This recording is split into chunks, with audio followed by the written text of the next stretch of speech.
Hello. This is Andrew from Private Investigator Advice, and this is the Private Investigator Advice podcast. I want to thank you guys for tuning in again for another interesting episode. It's going to be episode 94.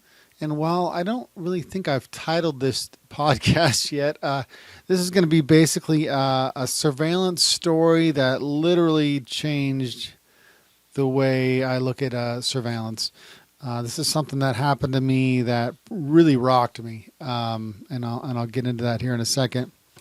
But before we do, I just want to let you know this episode is brought to you by Private Investigator Advice. Private Investigator Advice provides several templates available to you. We have a retainer agreement for business owners. Not all assignments require a retainer agreement, but you're going to be happy that you have one when you pick one up. Just in case you're a little concerned about your client and you want to make sure all the expectations are set for both you and your client. So it's definitely something good to have on hand. You only need one. So when you buy one, you'll always have it and you can make adjustments to it to fit your needs. We also have the surveillance template if you're getting into the industry or you have investigation business and that's something maybe you want to add, or maybe you even want to see what other templates are around or different. I provide an example report in there if you want to see how I write my reports. And maybe they're different from yours. It's definitely worth taking a look at. We also have the intake sheet, making sure that we get the proper information from our clients. And I've just added a new one, which isn't in the bundle that I provide, but this was the workers' compensation guide. It's got all the questions you need to ask for a workers' compensation interview, and example reports and a video walkthrough. Anyways, definitely check that out. I'm going to have all the links to that in the notes of this video, or if you're listening to the podcast, they'll be in the show notes of the podcast on your podcast player, or you can always find the stuff at piadvice.net. Excuse me.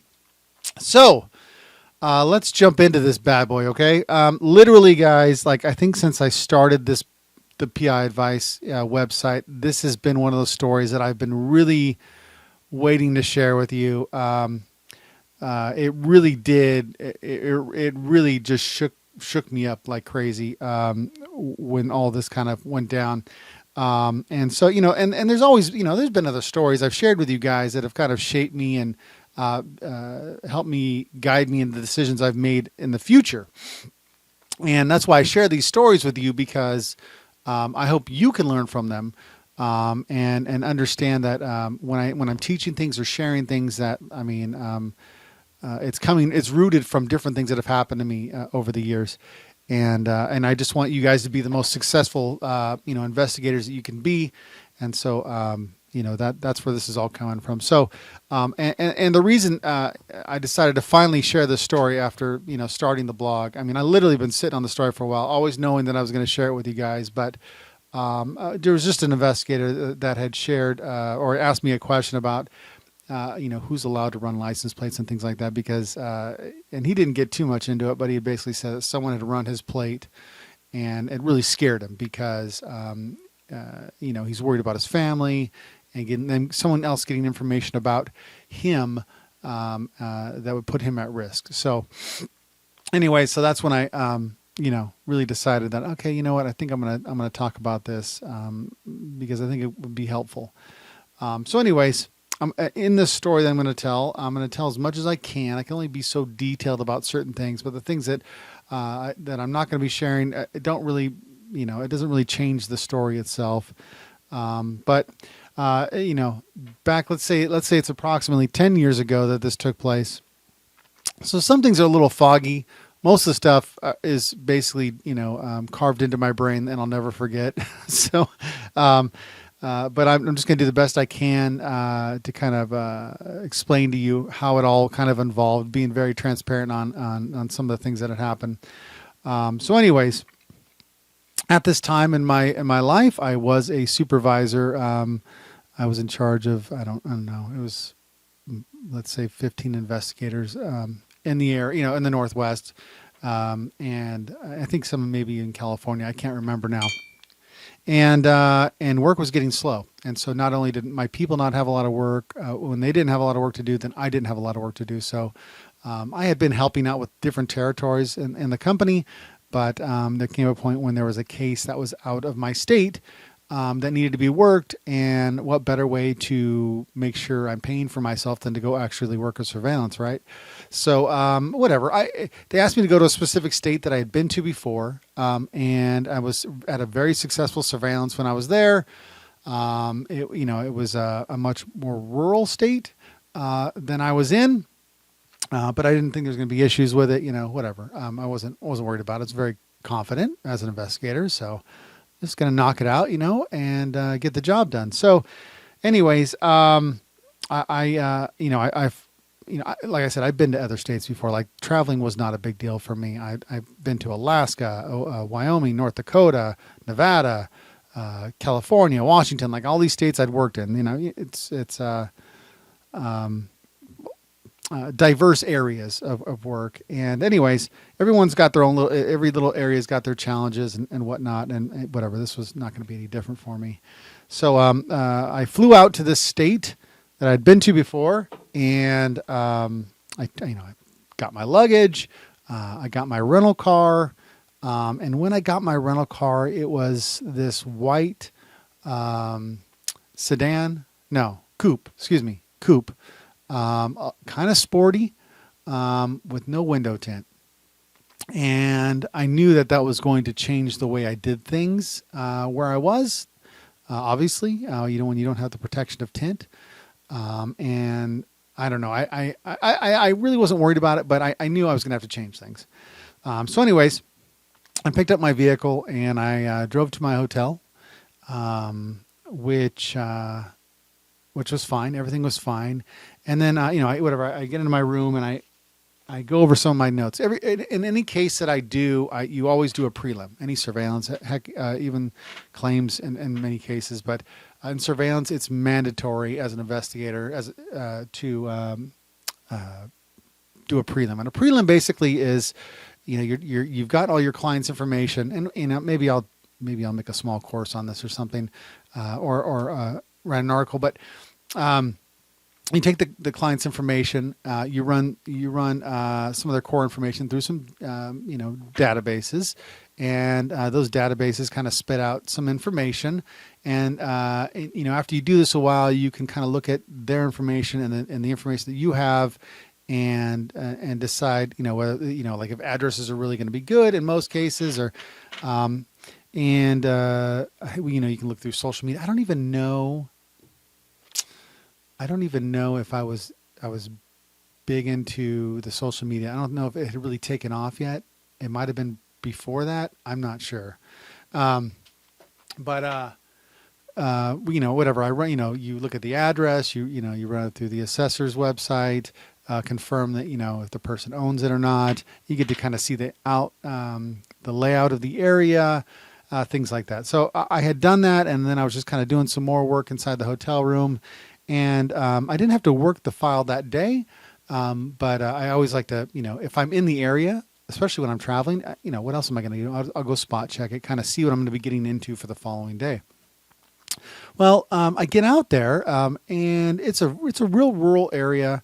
A lot of the properties, the homeowners or homes out there, they were like on a little small acre, so it was like spread out. Everything was really spread out. It kind of looked like a farm, like everybody had a little farm on their property. And I could not find the road for the life of me where this person lived. Like, I was just driving around, and, the more I drove around, probably the more suspicious I looked.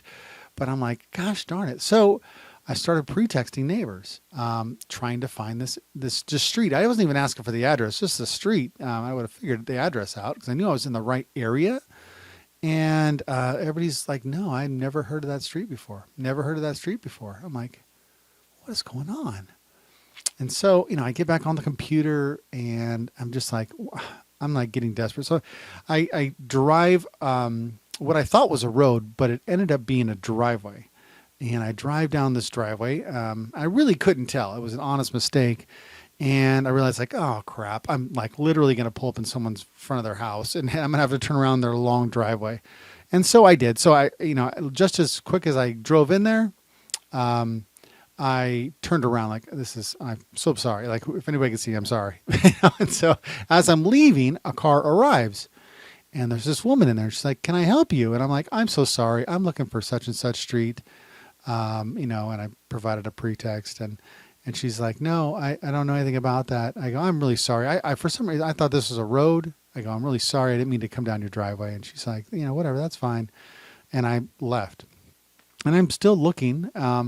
Anyways, and so after a little more research, I just remember piecing it together and I realized that that house that I had driven down the driveway and ended up in front of their house, that was the person's house I was supposed to conduct surveillance on.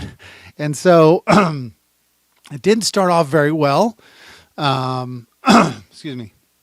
I truly didn't realize any of that. And I thought I was going to be okay. I just knew that, okay, now I'm going to have to even be further away now. I'm going to be even more careful because, that just happened. That's probably not an everyday thing in their lives. So anyways, I went back to my hotel, kind of prepared for the next day. And whatever, the next day came. So, the next morning came, there were several vehicles at the residence, none of which I could, and I think I had access to plates for that area, for that state rather. But I couldn't get the plate numbers and I couldn't even really, it's kind of so far away that I couldn't even match like vehicle types. It was just like, I had a hard time determining what was what. And, so I just kept my distance and, I parked very far away. And again, it's a rural area and I'm sure neighbors were aware of me being there. I had parked in some, I want to say like a fruit stand parking area that wasn't active at the time or something to that effect. And I could see, I was basically watching the house for days away, like through binoculars. And I would even use my video camera and zoom in to kind of to look at the house, see if there's any activity going on. I'd do some drive-bys. There was a main busy road that wasn't in the neighborhood. It was just a busy road. It's like having a freeway next to, your neighborhood. That's what it was like. I'd drive by, take a peek, go back to my spot. Anyway, so this went on and, eventually, one of my drive-by, eventually one of the vehicles left and it was this truck. And I was really keeping my distance because that you've just been over there and you've just been in the drive. So you want to be careful. You don't want to, arouse any suspicion when you're following this vehicle. Well, through, keeping my distance on this vehicle, I eventually lost track of it. And I tried to find it, couldn't find it. I couldn't even tell you who was in it. I just knew that I had lost it. So I went back to the residence. And I continued to be there. And I think they were going to be 10-hour days. And I might have been like hour 8 or something like that. I do a drive-by and I see one of the vehicles leaving. And I'm like, oh, that might be, my subject's vehicle.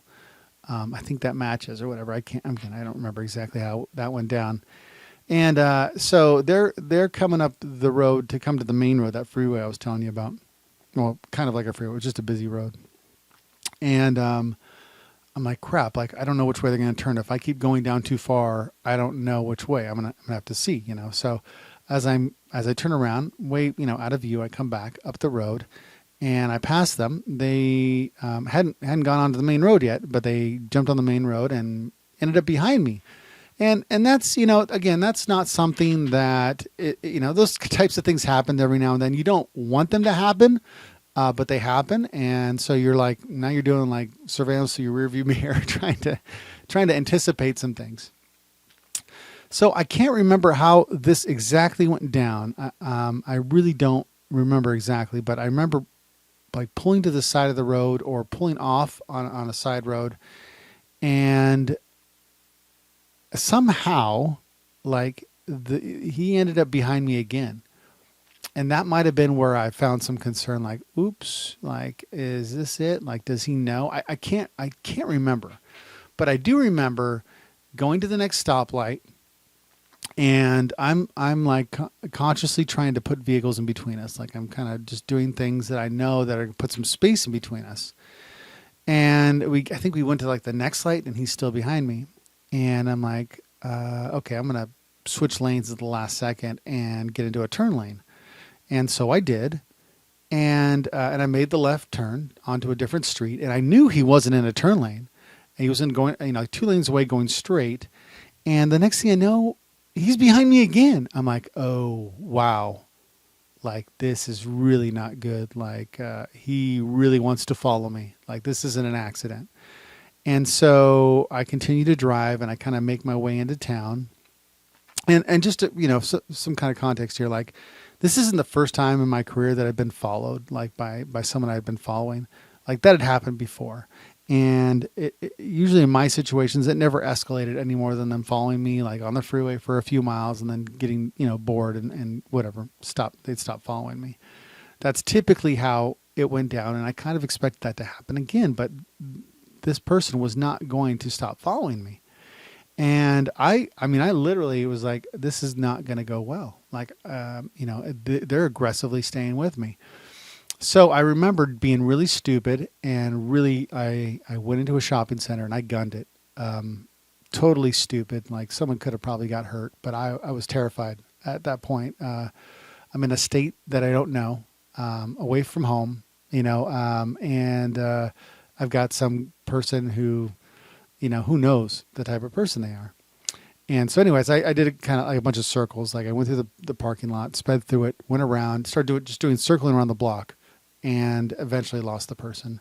And I was like, oh, thank gosh, right? I'm glad I got away from him.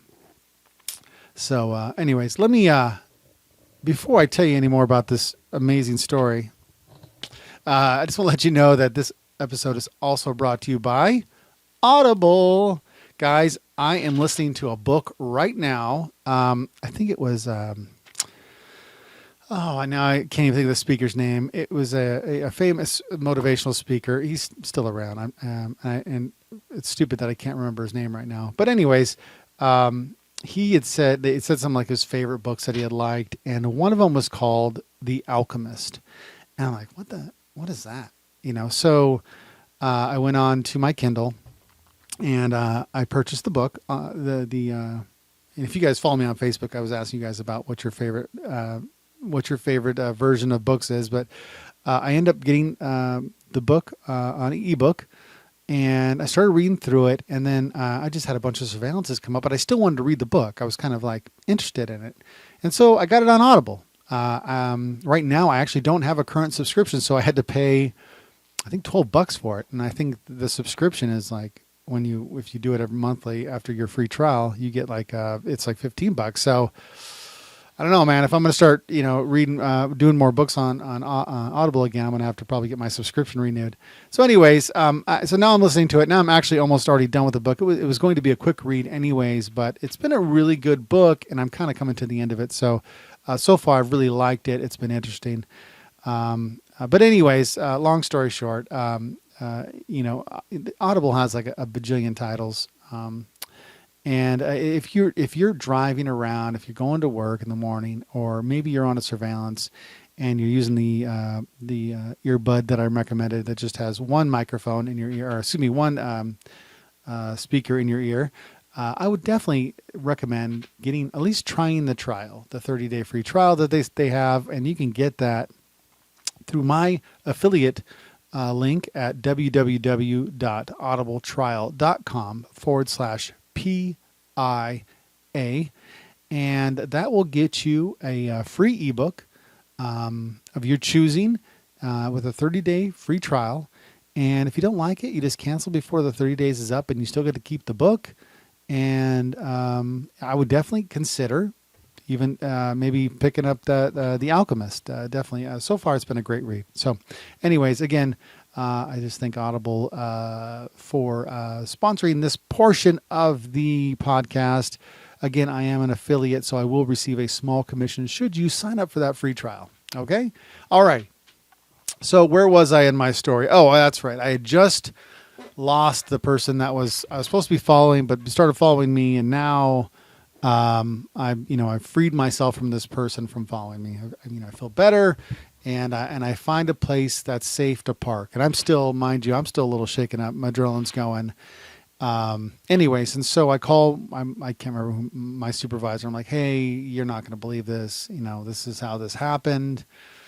And the day's over. Like, I don't think I can recover from this. Like, and I think I was supposed to be out there like 3 or 4 days. So, and I was like, I don't think I can make this better. Like, I don't know if changing a vehicle, is going to make this better. I think we better shut it down. I'm really sorry that we've spent all this money to get me out here. But these things happen. So he was like, yeah, okay. Yeah, go ahead and call the client and let them know. And that's like my all-time favorite, is to tell them when I screw up. So I called the client and explained everything. And, he's like, yeah, man, shut it down. We can't pursue this anymore. So I said, okay. And that was that. And I went back to my hotel room, and I got on to, got my flight changed for the next day instead of like 3 days away. And yeah, it was just like, okay, kind of get ready to leave the following day. And so, at the time in my life, I was a smoker. I'm not a smoker anymore, but I was outside, and I had gone out for a smoke break. I don't like hotel rooms that have smoke in them. Weird enough. And so I'm out there smoking. I happened to be talking to a friend who, I don't know whether he was a cop at the time, but now he is a cop. But anyways, we were just talking. I was just catching up with him. We're Army buddies. And we're just talking. I was out there smoking. And all of a sudden, this truck flies up. And I don't really think anything of it, but he parks kind of like in the middle of the parking area. He didn't park. And a guy comes out, and he says, are you Andy Kidd? And I says, what? What are you talking about? He's like, is your name Andy? I said, no. And it was in that moment I realized that was the guy I had followed. That was the guy who I was supposed to be following. That was him. He found me. And I kept my crap together, right? I totally played it off. And he's like, yeah. And this guy's pretexting me. And I'm like, when you do pretexting for a living, like, when a pretext is there. You know what a pretext is. And you can see it come a mile away. And he says to me, yeah, we accidentally hit his car. We scratched it. And I ended up finding out that belongs to Andy Kidd. And I just wanted to let him know, so I can give him my information. And I'm like, oh, man, yeah, that's a bummer. And he points to my rental car, by the way. He knows that that's Andy Kidd. It's my car, but he doesn't know I'm Andy or Andrew. And so I'm like, yeah, man. Yeah, I hope you find him. Yeah. So he gets back in the truck, and they drive off. And I'm like, hey, bud. And I was talking to my friend still, right? I had only done this to answer his questions. I'm like, the guy I was following just found me. I got to let you go, bro. And he's like, all right, bro, be safe. And so I took a few more drags off my cigarette. And at that same time, one of the people that worked at the hotel, the front desk person, was outside smoking as well. And they had their little cordless phone with them. And that phone rang. And I heard her say, "Who, like Andrew Kidd or Andy Kidd?" Something like that. I heard her say my name. And she's like, "Yeah, hold on one second." And I'm like, what is happening right now? Like, what is this craziness? So I'm walking slowly up the steps. I don't think the hotel had an elevator. And as I'm walking slowly up the steps, I'm kind of trying to listen to what this lady's saying now. She says something like, yeah, he's staying here. Yeah. And then it was just like, yeah, I'll transfer you. And so I'm hearing all this as I'm kind of walking upstairs to go to the second floor to my room. And I enter my room, and the phone rings. And of course, I don't answer it. Like I'm just like in shock of what's going down. Like I don't even know what to say. I end up calling my boss, and I'm telling him what's happening. And he's like, I don't think that had ever happened to him. And he'd been in the industry for longer than me. And so then he calls his boss. This is getting escalated, right? It's getting serious because I keep getting phone calls in the hotel room. And it's going up the food chain of my company, because this is, obviously very, very serious. And they might have even gotten a hold of the client too, just to kind of let them know how crazy this was becoming.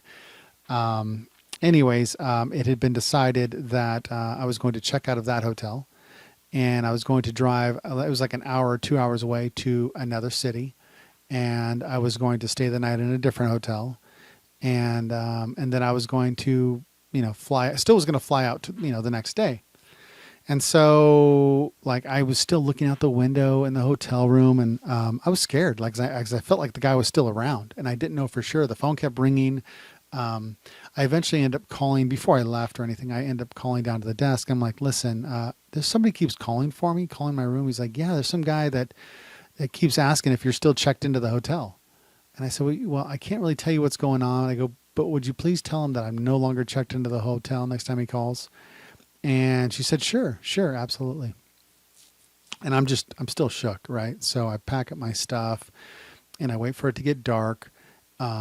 Eventually I kind of summoned the courage, like, okay, let's do this. Like, I kept looking out the window. I was like, it's almost like a fog. Like, it was like, what color was that truck? Like, how big was that truck? I almost couldn't remember because all this stuff was kind of happening.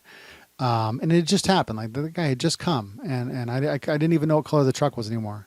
Anyways, so I get my bag, and I got this big duffel bag, and I got all my stuff in there, and I go to the front desk to check out, and I'm just weirded out, and she's like, "Are you gonna be okay?" I'm like, "Yeah, I can't really tell you, but I should be fine." I said something like that. Everything should be fine.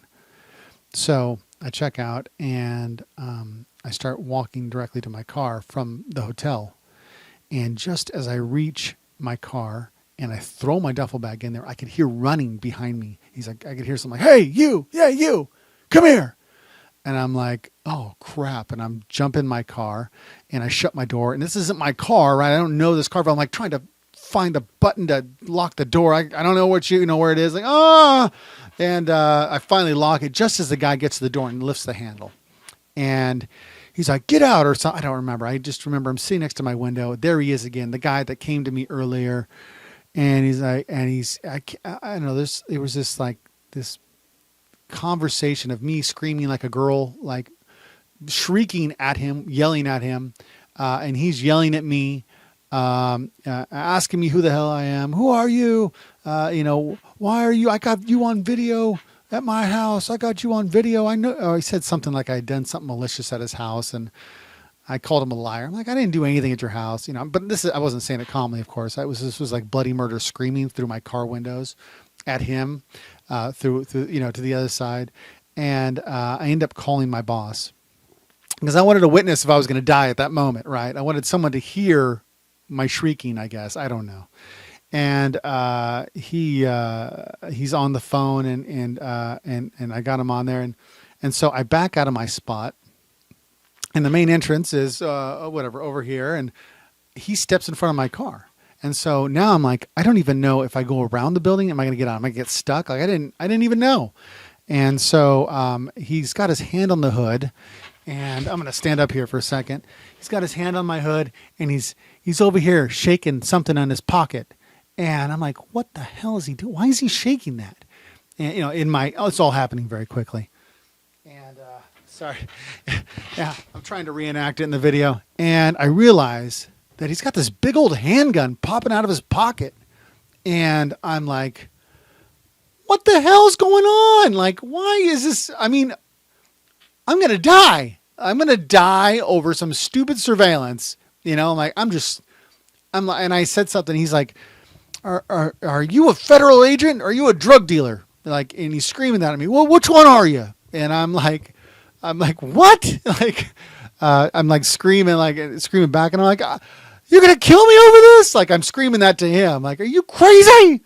Anyways, so, I decided to go ahead and back up, and I flew around the hotel, and there's still one way out. I just got to go around the building. And then there's this other guy who was the driver of the vehicle that he was in. And he stands in the middle of the road. I swear to goodness I was going to run him over. Like, I don't even care. Like, I'm not dying here today. No, sir. But he moved, but yeah, I would have hit him probably. I don't know. Anyway, so I get out of there, and I realize, and I knew this, and I don't know. I didn't have enough gas to get anywhere, like especially to the city I was going to. And my boss is still on the phone with me. He's like, "Andrew, you need to call the cops. You need to go get some gas." because I've got the light on. Like I don't even know. Like, is this guy going to find me again? I didn't know. And he's like, go get some gas. Tell the cop to meet you at the gas station, and wait for him to get there. And then let me know what happens. I'm like, okay. So I get to the gas station, I fill up my tank, and as I'm waiting there, I'm calling the police. I said, listen, I'm a private investigator. The person I was following found me, is chasing me. Guy's got a gun. I want a police officer out here immediately. Please, you know. And so, anyways, I parked, kind of hid my car. It was actually another hotel or a motel. Hid my car in the back, and I waited for the cop to arrive. It was like 5 or 10 minutes later. He arrives and gets out, and I tell him the story from the time I flew in to that moment that we were standing together. Like everything that I'm telling you, probably in more detail because I can remember better because it just happened to me. I explained to him. I even told him the guy's name. I said, "This is the guy." I go, "I can't tell you why I was following him, but you know, this is what happened." And just as I completed the story, right, of this very detailed story of how it all went down and what had happened, all my mistakes, everything, that guy, the person I've been following, the guy with the gun, rolls up with his buddy in the blue truck. I think it was a blue truck. And I'm like, there he is. What is going on? How did he know this? And the cop and then the guy gets out of his car. He's like, "Oh, you're in big trouble, mister," or says something like that. It's like so ridiculous. Like, okay, where's your gun now? And now I got a cop near, and I'm like, yeah, where's your gun now, buddy? You know, where's it at? Anyways, cop says something like, all right, hey, Mr. Kid, could you step over there? I'm going to talk to this gentleman here for a second. And so I walk away, go to I was at like some convenience store, gas station. And it was probably like 15 minutes or 20 minutes later, the guy gets back in his truck and drives off. And I'm like, he's like, "Hey, Mr. Kid, come here." And I'm like, okay. And he says, so when you told me the story and you said this gentleman's name, I knew who he was. I already knew. And so I'm very aware of Mr. So-and-so, and Mr. So-and-so probably I can probably assure you that he has a gun permit for that. And so he's like going on, and he says, so this is what happened. This is what Mr. So-and-so told me. He told me that he got your license plate number, and he called the police, the chief of police in a different county, not even in our jurisdiction here or whatever. And he had him run your information. And the chief of police from that other county gave him your name. He gave him your, what was it? The license information. He knew when you flew in. He knew when you were going to fly out. He knew quite a bit about you from this police officer. And the officer even told him where you were right now. That's how he knew. And I'm like, this can't be legal. Like, you can't be giving information just to anybody like this. You just can't. And he's like, no, you're right. He should have never given this information out. Never. And during the course of the conversation, we kind of like talked about, and I can't remember the specifics, but basically it was like, if I press charges on this guy, then the reason for me being there was going to be revealed. And for some reason I felt some, responsibility to protect the client, protect my company, from, revealing this information. And I just wanted to get out of the state. I just wanted to get out of Crazyville. And in that same conversation, I got the impression that the cop was a little worried, like what he was going to do. How was he going to, he was going to put the stuff in his report, but he wanted to protect his own job. It sounded like what, it was, I tried to articulate it. Some of that stuff he actually kind of said, and some of it was implied. Like, I don't know. I got to talk to my boss because this, he's trying to protect himself as well. He didn't want to get in trouble, and do something that he shouldn't have done, or I don't know. He basically said, look, here's what I can tell you, Andrew. You need to get out of town now. And I've instructed this guy not to pursue you anymore. and get out of town, go to your hotel, tell them not to tell anybody that you're staying there, and you need to fly out of here tomorrow like you planned. And I swear to, it was like a bad dream. Like, how is this okay, right? How is what just happened? Okay. How is a cop giving a citizen all this information? When I've identified myself as a private investigator, and by the way, the police chief, that's where that guy got that from. He told him, well, he's either a drug dealer or he's a federal agent. That's what this guy told him. So that's where it came from when he was screaming at me. And so, anyways, I was like, I don't even know what to say. I just want to get out of here. He had also said, the cop had said, I've known this guy for 20 years. The guy that was just here? Yeah, I've known him for 20 years. He used to own a business in town. And let me just say that whatever you're following him for, he probably did it. And that, to me, that kind of showed me like the character of the person that was, now chasing me or tracking me down.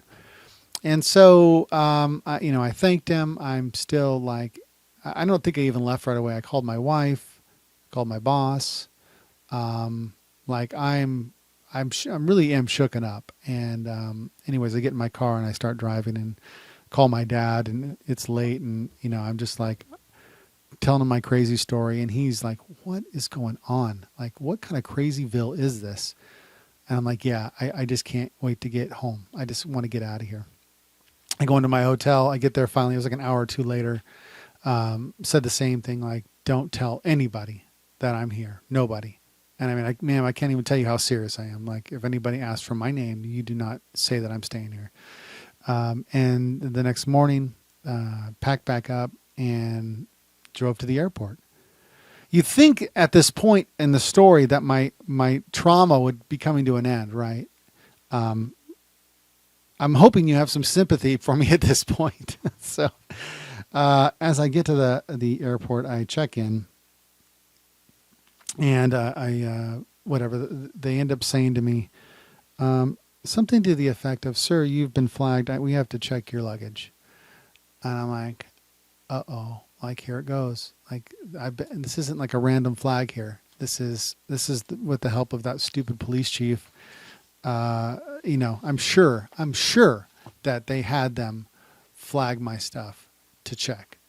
And so anyways, they tagged my bag special, and then they tagged my ticket special, and I ended up eventually going through the security checkpoint.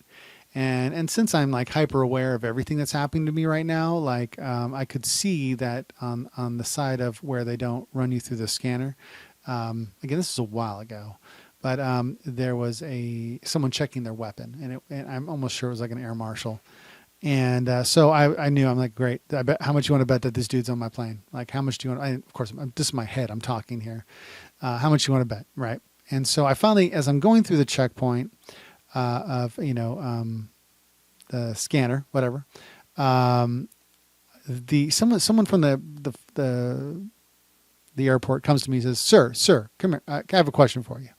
And he pulls out this, and I don't have it. I should have it for you guys. He pulls out, and I've showed pictures of this, my old spy camera. It was the pager camera I shared with you guys, with a pager and cords and hook up to the camera and batteries. And what is this? I go, it's a covert camera. What's that? You secretly videotape stuff with that. Okay, sir. And like, what? Like, he didn't even probably think those things existed.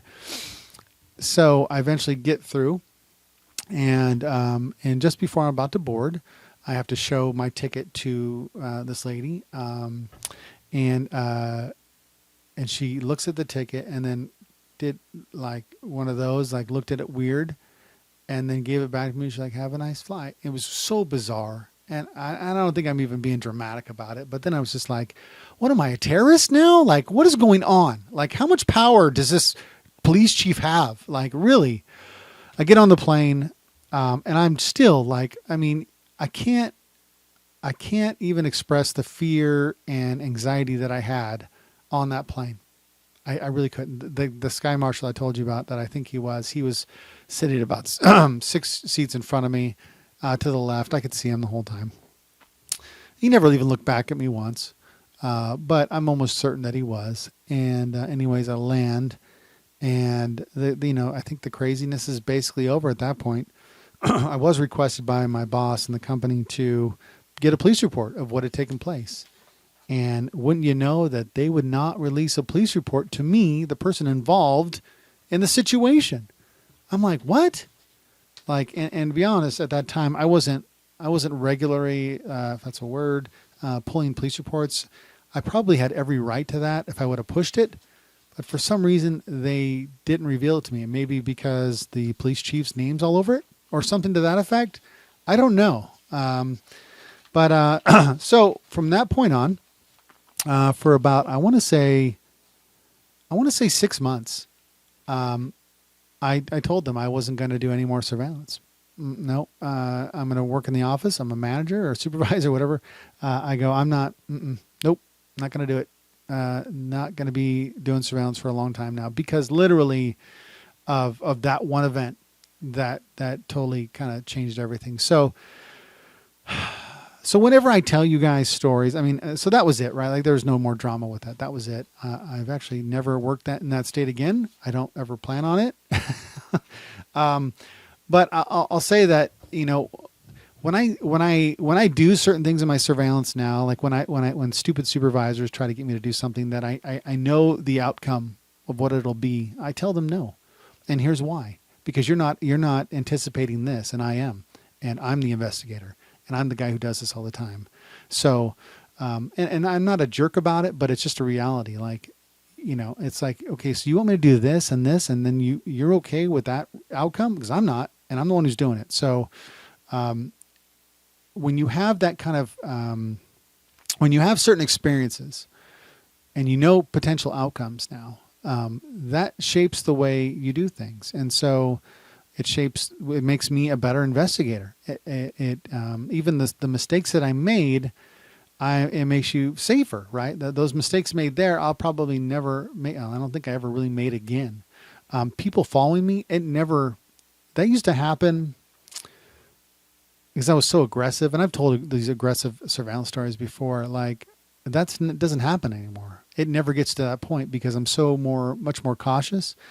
And I've learned about, so many different outcomes that you see in the surveillance, that how things are going to evolve. And that again, this is one of those things that shaped me into being a much, much more cautious, safer investigator. And that's what I share with you guys. And so, I guess the moral of this story, and this is why I'm always super cautious, and I think a lot of investigators out there, at least people that aren't in the field, even people that are in the field, they think like, oh, he can't get that information. Oh, he's never going to find me. You never know who somebody knows, and you never know the idiot that person knows is going to give that information up. You don't know that the guy might know someone from the DMV.